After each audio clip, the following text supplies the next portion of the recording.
Si San Pablo may kumpisal diri sa atong unang pagbasa nga iyang naamguhan, iyang na-realize nga naa di ay duha ka balaod nga naggiya sa atong kaugalingon, ang balaod sa sala ug ang balaod sa Ginoo.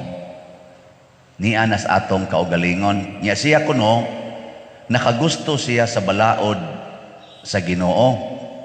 Kamo, nakagusto mo sa balaod sa Ginoo? Hay may inyong nagustuhan ang balaod sa Ginoo o balaod sa sala? Pareha mong San Pablo. Mao sa na San Pablo sad.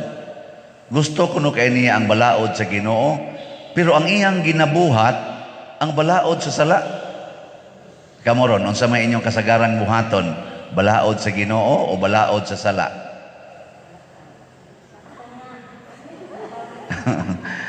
Oh, na siya kanang ikuno pamulandongi kuno. Ige, kamo maginikanan in relation sa inyong mga anak, unsa inyong gigamit, balaod sa Ginoo o balaod sa sala? Kanang mangusi ka sa imong anak, kinsa mo nang balaod?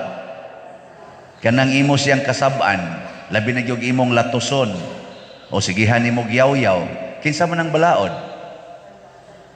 Labaw na gyud usahay imong tunglohon, kinsa mo nang balaod?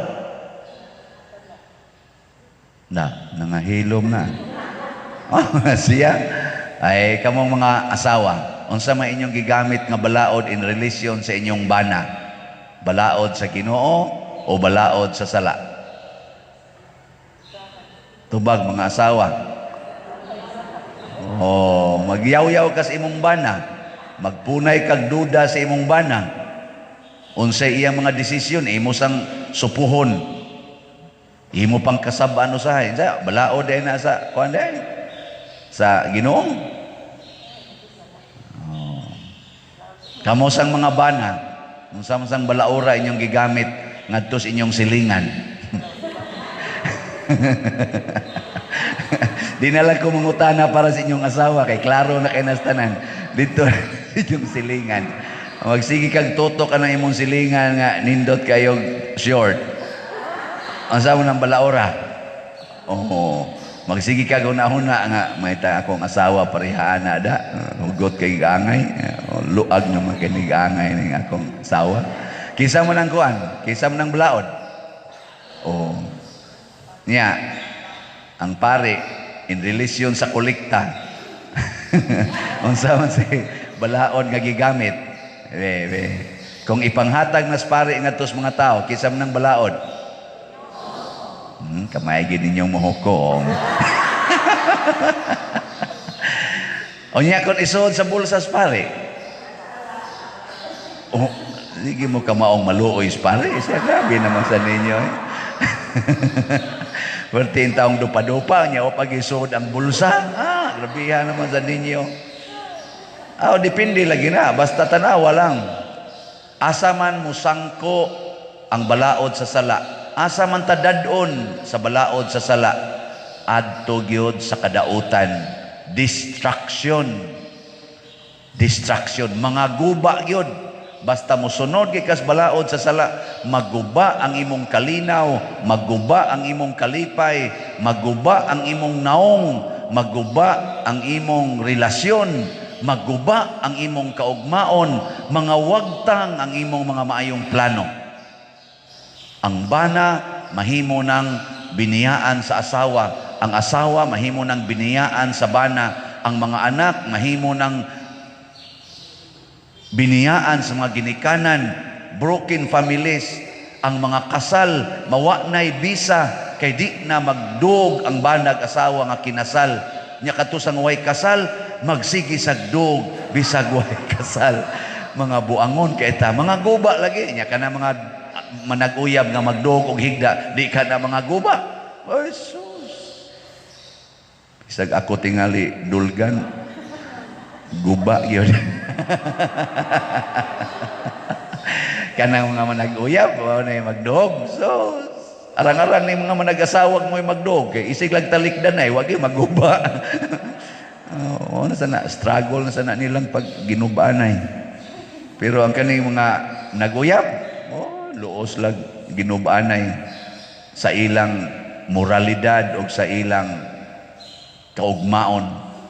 Mao na kanindot gyud sundon sa balaod sa Ginoo. Pero nganong di man ta kasunod? Nganong kasagaran hagba man gid ta?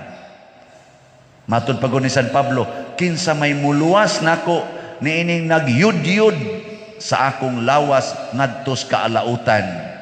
Nganingon siya, salamat sa Ginoong Hesukristo. Si Jesus, mao ra gyud makaluwas nato. Nya sa man ta pagluwas ni Jesus, ingon dayon siya, gamita, matud pa sa atong ebanghelyo, gamita ang inyong hunahuna, ang inyong salabutan sa pagsabot sa kahulugan sa panahon. Try to understand the sign of the time. Wa gyud mo kamatngon nga nagtap-tap na mo diha. Wa gyud mo inaamguhan ana. Unsa man inyong hunahuna karon? Unsa man nga sign of the times nga nagtap-tap naman ta? Kada ta maglakaw-lakaw, sige naman tang butang, din aman pasudlon ang mga bata, hastang mga tiguang din hindi naman pasudlon sa misa. Wa gid ta kasabot ani. Kamo unsa man inyong nasabtan? Matud pang Hesus, sige lang yapon mong tan-aw anang muuwan ron, muinit ron. Maura gid na inyo, kutob ra gyud mo diha. In short, kutob ra gyud mo sa scientific understanding. Kay kusog man kay taning siyensya karon, ato man gidissect, hapit tanan nga makita. Anya ang dili makita, gamitan pa gid natog microscope. Kadtong layo kayo, gamitan natog satellite aron lang gyud makita sa atong mata, sa atong senses, sensual truths. Gitawag na sa amos philosophy og empirical truths. Mga makita, mahikap, matilawan nga mga kamatuoran. Apan si Kristo gusto siya mamalandong ta unsa may istorya sa panahon karon nga nagtap-tap naman ta. Mamok sabot. Unsa inyo nasabtan?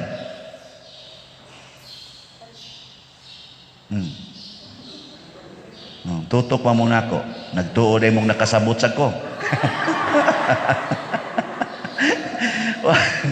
Sa kong kasabot kayo Pero pangutanas Ginoo, mo lagi na ingon San Pablo, salamat kay naa ang Ginoong Hesukristo. Pangutana,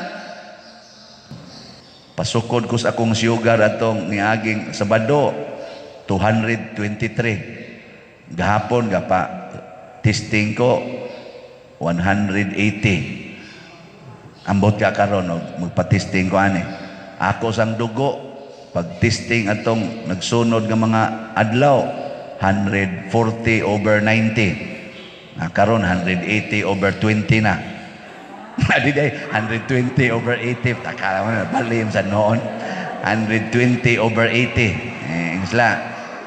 Normal na kuno na. Nya kadto ko na akong sugar, taas ko no, basin ko no kog atakiho sugar. Ana. Nakuo kan mga scientific truths man makatabang nis pagpamalandong na kining nag-usab-usab nga blood pressure, kining nag-usab-usab nga level sa sugar, mauni ang mupatay nato sooner or later. Bisag unsaon pa na natong control, gipainom na kog tangad dito, tangad pa der kay para mausos, ani usos mo sa tinuod. Kunya kanisang sugar sa pangitag panyawan, dukduka sige inom kay pait man na siya. Sige ko nag-inom. Ay lang sa ko painuman ang pait mo pait na kay netong kinabuhi inyo pagyupon. Nailitaw, say makaayo, pero di ta magpalipat. Kining lawasa, tabunan ragid ni sayuta. Mahimo ragid ning abo ang atong lawas. Kung ang balaod sa lawas mo'y atong gukuron, balaod nga sa sala, matud pang San Pablo. Unsa man ang balaod nga atong gukuron, ang balaod sa kalag. Kumusta mang akong kalag karon? Gidiabetes ba? Gi-high blood ba? Kamo, kumusta inyong kalag? Basin og lagsik mog lawas, sige mog jogging, sige mog bike, porti nang daghana nang sige bike. Pero ang mga kalag nangalusno na ngadtos impierno matud pang San Pablo.